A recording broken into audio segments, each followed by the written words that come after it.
Hello viewers, আসসালামু আলাইকুম। যে যেখান থেকে আমার এই ভিডিওটি দেখছেন তাদেরকে আন্তরিক শুভেচ্ছা অভিনন্দন।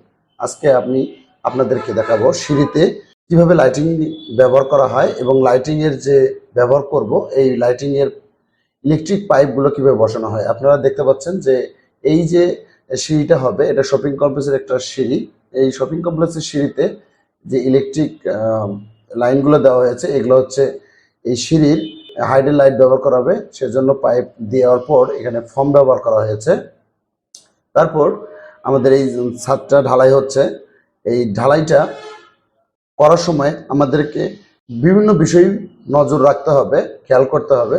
যেমন যে ঢালাইগুলো যে আমাদের মাথা দিয়ে কড়াই থেকে এই ছাদে মশলাগুলো ফেলতেছে, ছাদের নিচে যে খুঁটিগুলো আছে সেই খুঁটির নিচে কোনো মানুষ আছে কিনা, এই ছাদে এই মাথা থেকে মশলাগুলো ফেলানোর পর এই খুঁটিগুলো সরে যেতে পারে এবং ছাদটা দেবে যেতে পারে।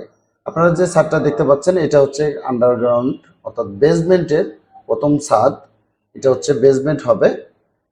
এই ছাদটা যে ঢালাই হচ্ছে এটা হচ্ছে 1:3:6 ঢালাই হচ্ছে। একটা সিমেন্ট, 3টে বালি এবং 6টা ব্রিক চিপস দিয়ে এই ছাদটা ঢালাই করা হচ্ছে। ছাদ ঢালাই আমাদের প্রথমত বিম ঢালাই করে নিতে হয়। বিম ঢালাই করার সময় কলামের যে গোড়াগুলো আছে কলামের গোড়াগুলো ভালো করে পরিষ্কার করে ওখানে সিমেন্টের ঘোলা গ্রাডিং ব্যবহার করতে হবে। তারপর এই যে বিমটা যে ঢালাই করা হচ্ছে এখানে দেখুন যে ভাইব্রেটর ঠিকমতো করা হচ্ছে কিনা। ভাইব্রেটর যদি ঠিকমতো করা না হয়ে থাকে তাহলে এখানে হানিকম বের হবে।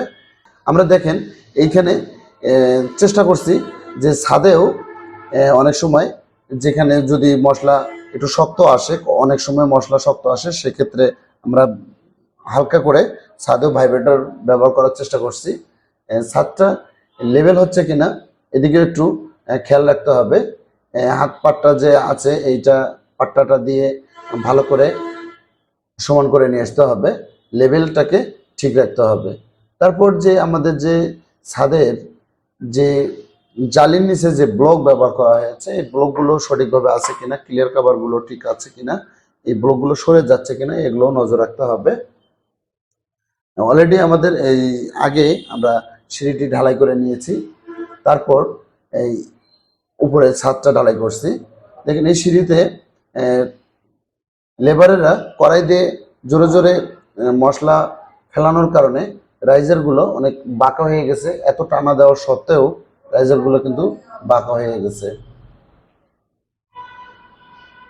ভিউয়ার্স, এটা হচ্ছে 7তলা একটা ফাউন্ডেশন।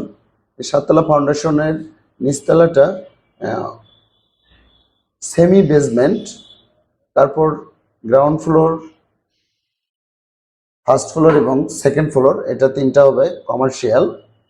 নিচে অলরেডি অল্টন শোরুমকে ভাড়া দেওয়া হয়েছে। দোতলায় ব্যাংক হবে এবং তৃতীয় তলাতেও একটা ব্যাংকের কথা চলতেছে। এই 3টে ফ্লোর হবে। এটা টোটাল 3500 স্কোয়ার ফিট এই বিল্ডিংটি। আপনারা যে কাজটি দেখতে পাচ্ছেন এটা হচ্ছে রংপুর বগুড়া হাইওয়ে রোডে গাইবান্ধা জেলার পলাশবাড়ী পৌরসভায় কাজটা হচ্ছে। এই কাজটি সম্পর্কে আপনাদের যদি কোনো মতামত থাকে তাহলে অবশ্যই কমেন্ট করে জানাবেন।